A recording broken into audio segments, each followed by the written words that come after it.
Hey guys, you've tuned into Money Control. I'm Manisha Gupta, and we are putting the focus or limelight today on crude oil prices because we have seen a very sharp rebound onto this one.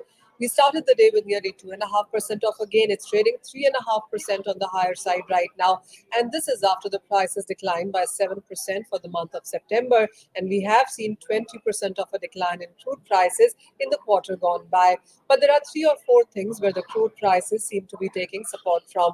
One is you have seen the US dollar index decline quite sharply. So from that 20-year highs of nearly 114.80, we're just about holding around that 112 level. So dollar denominated commodities seem to be taking support from that.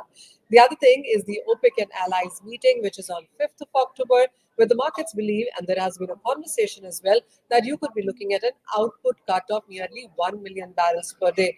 There have been conversations that this could be 500,000 barrels per day as well. And given the fact that the global markets are looking at a deficit of zero point 0.6 million barrels per day right now, a cut of 1 million barrels would mean a deficit of 1.6 million, which clearly seems to be adding premium to prices right now. And much of these cuts perhaps will come in from Russia, which has been forcing output cuts.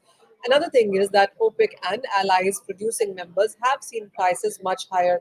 We've been trading at a better part of this year above $90 per barrel. We've seen a high of $123. We're trading around $80 right now.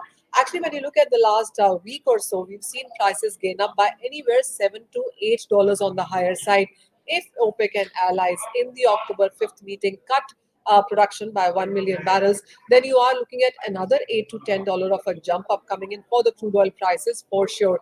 The good thing also is, in sense of demand, is that the Chinese numbers have started to come on the positive side. The last couple of data that we saw for the month of September actually have seen an expansion rather than contraction. So that clearly is supportive for many industrial commodities. China, of course, is shut in this week because of national holidays. China reopens only after 7th of October. So we're not getting very strong cues from that. But the markets do believe that the Chinese economic data from here on could be strengthening. The stimulus measures that China is taking, the travel that China seems to be coming back on, could be supportive for crude oil prices. So all indicators that you look at are on the supportive side. September actually was the fourth straight monthly decline for the crude oil prices. On charts as well, it has been slightly oversold. So there is some buying on the speculative trade side also coming in from there. The other and the last important point is the European Union, which is looking at putting bans on Russia, and that could actually take effect from 5th of December. If that happens, then you are looking at further premium in sense of prices because there's as much crude and gas that you could be getting in from other areas, from US as well for that matter. So this is another sentiment that seems to be working in favor of crude oil prices. Not a good news for a consumer country like India. And the reason that you have seen equities decline, rupee continue to decline also is because of this fact that the crude oil prices are trading with every tick on the higher side.